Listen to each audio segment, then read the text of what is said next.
কারবালার আমল এটা না বুকে চাপড়ানো, কারবালার আমল এটা না হাই হোসেন জিকির করা, কারবালার আমল এটাই না যে রাজবাড়িতে বড়পুল থেকে শুরু করে একেবারে পুরো রাজবাড়ি খালি পায়ে হাঁটতে হবে, স্যান্ডেল পরা যাবে না। এটা কিন্তু কারবালার অর্থ নয়। কারবালার তুলনা আলাদা। যেই কাজ ইমাম হুসাইন রেখে গিয়েছেন, যেই কাজ রেখে গিয়েছেন, সেই কাজটা আঞ্জাম দেওয়া। আমরা এই মহররম আসলে পরে সিন্নি করি, এই মহররম আসলে পরে চাউল তুলে সিন্নি করা হয়। আপনাদের রাজবাড়িতে মহররম আসলে মনে হয় কি এটা ইরান, শিয়া মুসলিম মনে হয়, এটা মনে হয় কোন বাংলাদেশে আমরা বসবাস করতেছি না, মনে হয় যে আমরা ইরানে বসবাস করতেছি, এমন একটি অবস্থা। মহররম আসলে নিজের গায়ের চামড়া নিজে আঘাত করে, নিজের শরীরে নিজে, অনেক সময় দেখা যায়, আমি দেখেছি নিজের শরীরে নিজে চাবুক মারতেছে, নিজের শরীরে নিজে ছুরিকাঘাত করতেছে রাজবাড়িতে। আপনার আমার সন্তান, তারা কিন্তু এরকম নিজেরাই নিজেদেরকে ক্ষতির মধ্যে ঠেলে দিচ্ছে। রাজবাড়িতে হাই হোসেন মিছিল হয়, নামাজ পড়ে না। আপনারা দেখবেন আগামী 2-1 দিনের মধ্যে এমন হবে, এই রাস্তা দিয়ে দেখবেন যে ধুতি পরে, কালো ধুতি হোক লাল ধুতি হোক, যে কোনো ধুতি, এক রঙা কাপড় পরে দেখবেন যে ঘুরে বেড়াইতেছে, গায়ে কত বিশ্রী ময়লার দুর্গন্ধ। তারা হাই হোসেন করতেছে, বাস মানুষের বাড়ি বাড়ি যাচ্ছে, চাউল তুলতেছে। এই কাজগুলো, জঘন্যতম কাজগুলো তারা করে বেড়ায় ইসলামের নামে। এরা ব্যবসা করে। আপনারা এই ব্যবসায় অনেকেই চাউল ডাউল হাবি জাবি সব কিছু দিয়ে এই ব্যবসায় আপনারা কি করেন? অংশগ্রহণ করেন। এগুলো কোরআন সুন্নাহর মধ্যে নাই।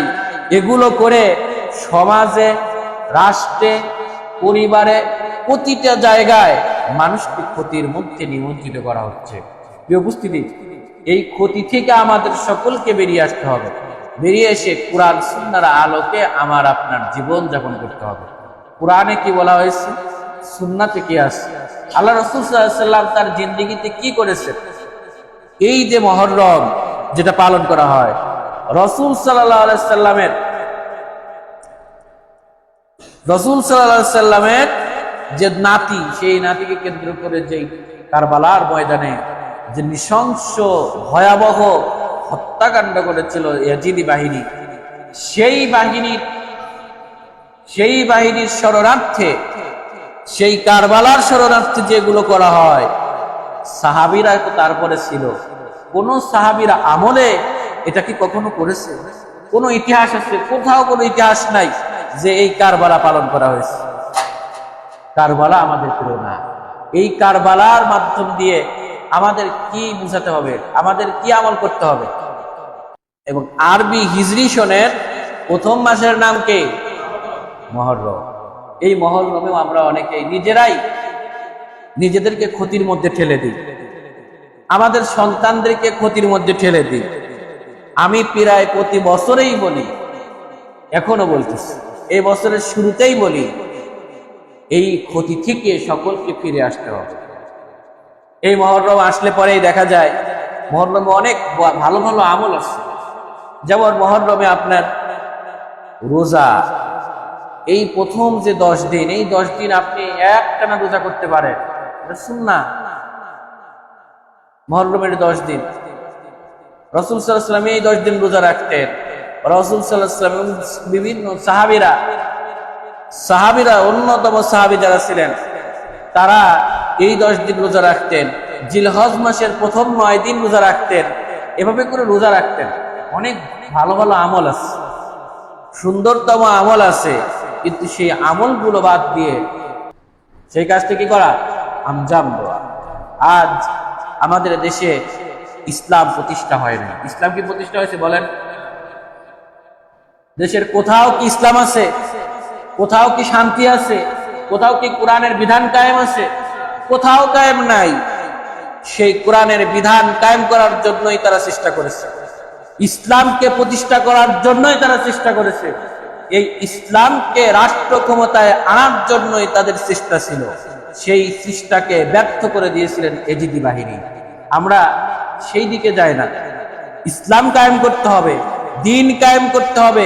যেই মিশন ছিল ইমাম হুসাইনের, সেই মিশন আমাদের মধ্যে নাই। আমাদের মধ্যে আছে হাই হোসেন করা, আমাদের মধ্যে আছে ছুরিকাঘাত করা, আমাদের মধ্যে আছে খালি পায়ে হাঁটা, আমাদের মধ্যে আছে শুধু কি বলে অন্যান্য আরো অনেক কর্মসূচি আছে।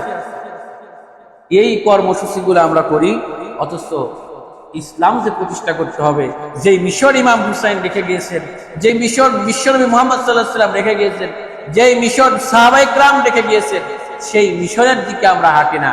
আমরা সেই মিশন বাদ দিয়ে আমরা হাঁটি দিয়ে পথে। তা আসুন না আমরা কোরআন সুন্নাহর আলোকে নিজেদের জীবনকে গঠন করি, কারবালাকে আমাদের প্রেরণা হিসেবে গ্রহণ করে আমরা ইসলামকে প্রতিষ্ঠা করার জন্য সর্বোচ্চ চেষ্টা করি। যদি তা না করতে পারি, তাহলে এই কারবালা আমাদের জন্য কোনো সফলতা বয়ে আনবে না। এই কারবালার আমরা যেগুলো পালন করি, এগুলো আমার আপনার জন্য শুধু ক্ষতি ছাড়া আর কোনো লাভ আমরা খুঁজে পাবো না।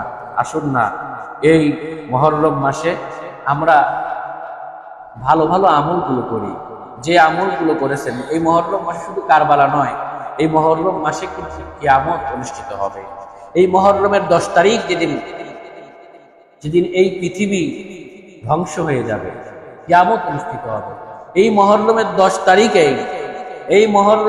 তারিখেই হযরত ইব্রাহিম আলাইহিস সালাতু ওয়াস সালামকে আগুনের মধ্যে নিক্ষেপ করা হয়েছিল। এই মুহররমের 10 তারিখেই হযরত ইউনূস আলাইহিস সালাতু ওয়াস সালামকে মাছের পেটের মধ্যে তিনি চলে গিয়েছিলেন, মাছ তাকে খেয়ে ফেলেছিল। এই মুহররমের 10 তারিখেই আল্লাহ রাব্বুল আলামিন হযরত আইয়ুব আলাইহিস সালাতু ওয়াস সালামকে মুক্তি দিয়েছিলেন।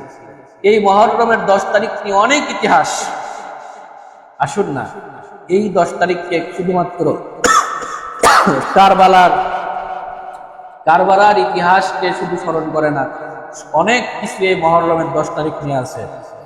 আসুন না আমরা সকলেই কোরআন সুন্নাহর আলোকে জীবনযাপন করি, মুহররমকে প্রেরণা হিসেবে গ্রহণ করে বাস্তব জীবনে আমল করার চেষ্টা করি।